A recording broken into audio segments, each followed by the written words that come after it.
Okay, look, I get that everyone has been complaining about the touch move rule, but, I guess it. I couldn't care less of the touch move rule either, even as an arbiter myself, but, there has been an awful lot of troubleshooting that I had to do simply because everyone's been mishandling the DGT board, and there needs to be some other ground rules that need to be put in place, and we're going to establish that in this video. Okay, first things first, the pawn, right.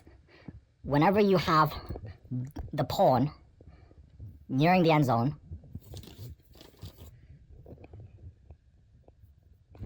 you can't do that. No. The pawn has to reach the end zone first, and then you swap with the queen. Okay, we've established that? Okay, good.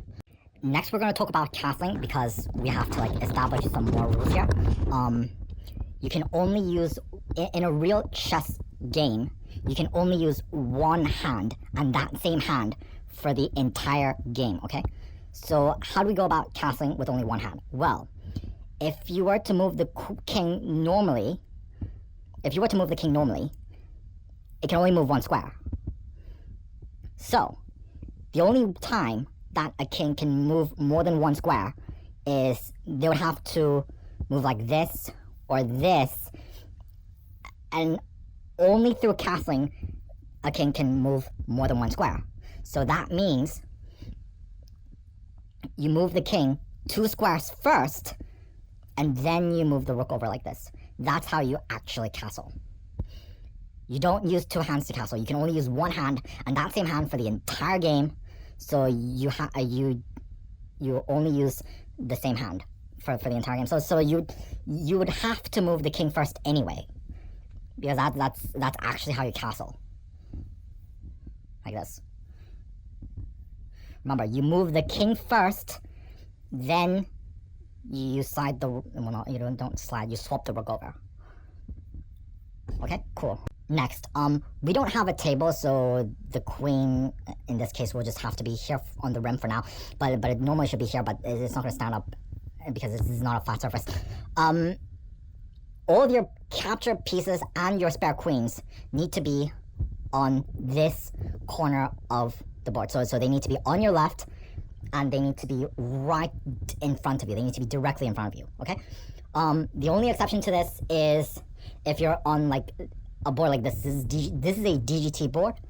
In this case, your capture pieces and your spare queens, they do belong directly in front of you, but they need to be on the queen side instead, where the clock should also be on the queen side. This right here is an indicator that this side of the board is the queen side, so this is file A. Okay, another thing to note, whenever you're done with the game, like the final move is made, as soon as the final move is made and you've stopped the clock, you don't reset the pieces. You have to wait until the board has stopped recording. So if the board has to be reset, I have to do it myself, okay? So once the game is done, leave the pieces the way they were at the final move. Just leave them be, okay? And lastly, because the notations that we've been getting through the score sheets have been completely inconsistent, we're going to introduce a new notating system so that we don't have to deal with that anymore. Let's go over to the computer to go over that. Alright, we're finally at the computer where we have all the stuff here, and we're going to start talking about notations. Okay, so what is the problem with the current notation system that everybody uses? Well, the problem starts with the fact that I was actually helping out at a local tournament where I actually brought my own DGT board to loan out as board 1, right? So there was a rook on f8 and there was a rook on a8, and so those 2 rooks were seeing each other, so they were connected, and because of that, there had to be a disambiguator to determine which rook went to d8, because the board somehow just stopped working all of a sudden, and we had to re-record the moves manually, and the guy who was supposed to be at the board, right? He somehow just wrote rook d8. Well, I mean, this is supposed to be the top board. They should have known all this stuff by now. But anyway, So because they only wrote rook d8, nobody knew whether it was rook a d8 or rook f d8. Because of that, when we had to input the moves, like we were seeing an awful lot of errors, and it took forever to finally figure out that the rook that was moved was rook f d8. And you can quickly see why this is going to be a problem. And even in the example you see here, right, this should have been rook b d6, but if this were an actual tournament, it wouldn't have been all that unrealistic to see rook d6, which that shouldn't be happening. And like I don't know what they're thinking. Like there should have been a disambiguator there. There clearly should have been a disambiguator there, but nobody can figure out whether there should have been a disambiguator or not, because when you notate in the current like system, sometimes there would have been a disambiguator, other times there didn't need to be one, but nobody could like figure out like the difference. So I'm going to come up with a new system that takes the guesswork out of the equation. Okay. So you have a situation like this. So obviously this is the classic example of a disambiguator like scenario. Obviously this would have been queen 5 g6, and this would have been queen h g6. This isn't queen g6. You should know better than that.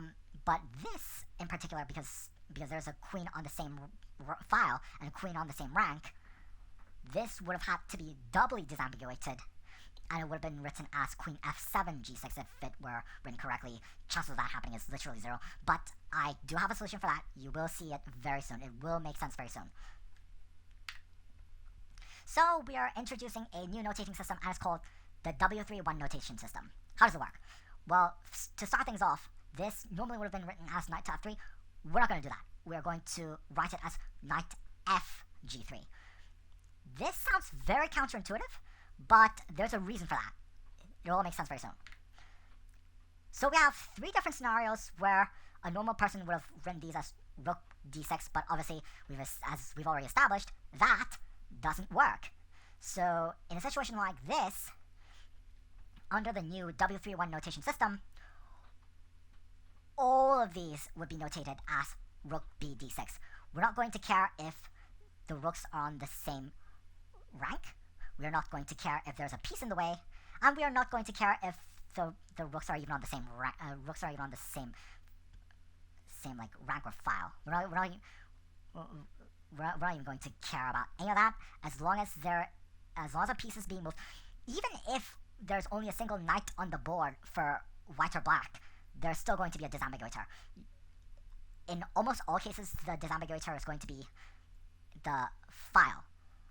If both pieces are on the same file, it's going to be the rank, but otherwise it's going to be the file. But even then, like, there will always be a disambiguator. Like, remember when other cases there wouldn't be a disambiguator in some of the cases? Well, we're going to just keep it consistent, and we're going to add a disambiguator every time.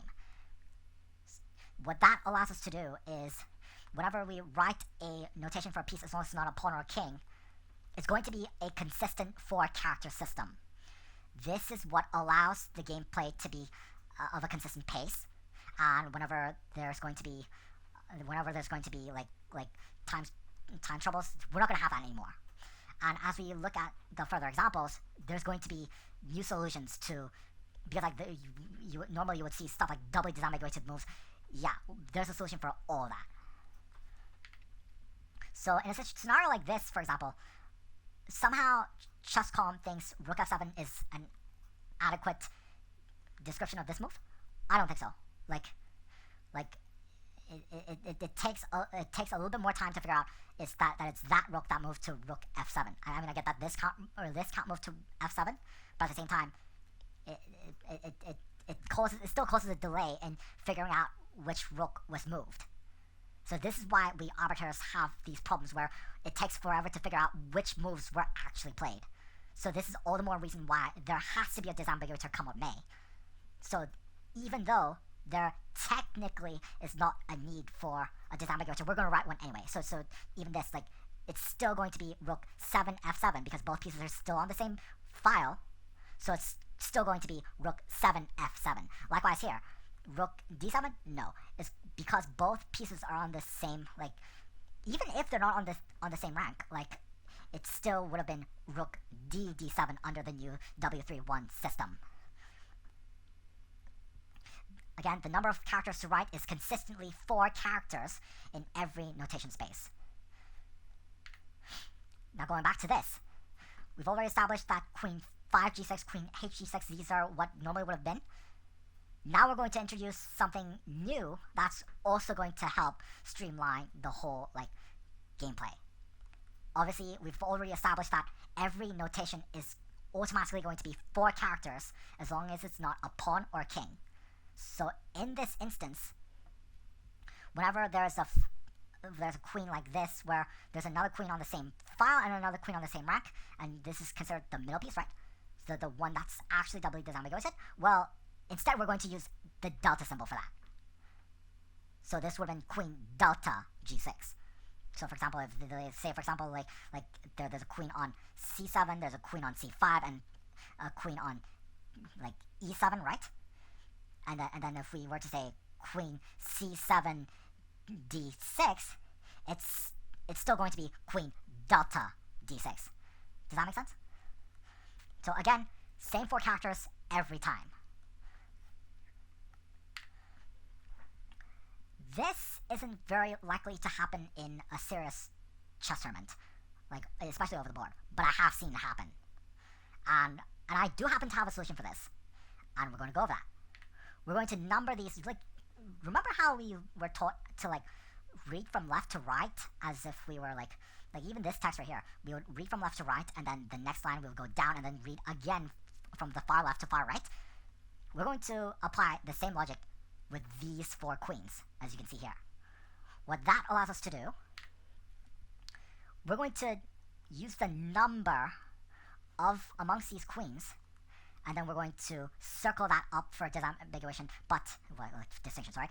So instead of queen e6, f5, like it normally should have been for doubly disambiguation, whatever, it's going to be queen number 1, f5.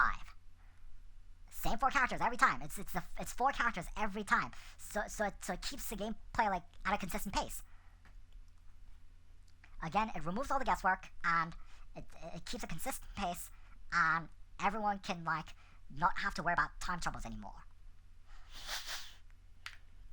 What about pawns of the king? Well, in case people don't know the current notation format yet, we'll just go over it briefly anyway. We just write the destination square for the pawns, you say pawn to e4, well, because pawns can only move forward, right? So if we were to just say pawn to e4, the pawn would have obviously started at e2 and then e4, right? We just write pawn to e4. And then as it moves further along, we write e5, e6. Likewise, we have from e7 to we say pawn e5, pawn e4, pawn e3, pawn e2. If pawn takes, we use the pawn's starting file instead of a piece symbol, as pawns can only take diagonally. E takes d5, c takes d5, that kind of thing. We just, again, pawns can only take diagonally, and it can only move 1 square. So obviously that's already used in the current system. And for king moves, we just use the king the k in front. We just use the k in front. And then n is for knights. Remember, we're not using knight f3 anymore, we're using knight g f3. So the n symbol is for knights. At first I didn't get it either, but at first I didn't get why either. I genuinely thought this was some kind of Chinese thing. I genuinely didn't get it as to why, but if you look up on the Wikipedia article, there are other ways to write a symbol for a knight. I've seen KT as one of them.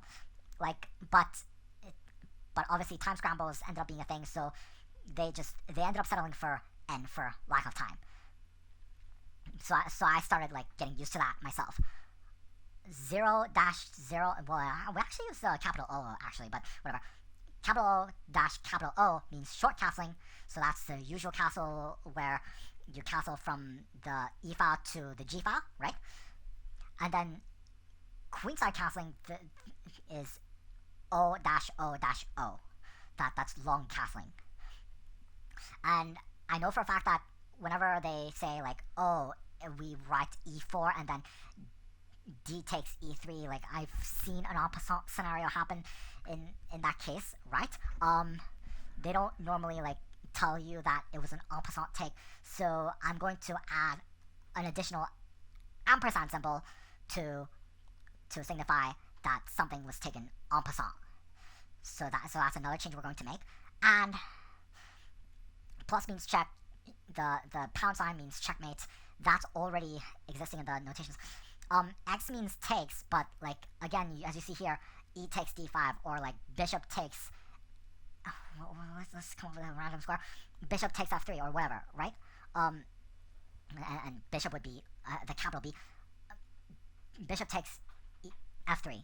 That would have been obviously we have to make sure that the X symbol is not written at the end. I've seen some people do that. Like, don't do that. It's bishop takes, e takes. Whenever you say takes, that's when you write the X symbol.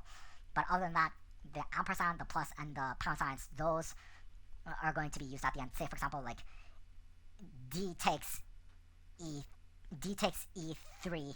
Like, say, for example, d takes e3 ampersand, because d takes e3 en passant. So yeah, that's the new notation system that hopefully we get to use for all of our local tournaments moving forward, and hopefully other tournaments start using this system as well, so that everything is just more consistent and we arbiters don't have to deal with like inconsistencies in games anymore. And yeah, thanks for watching.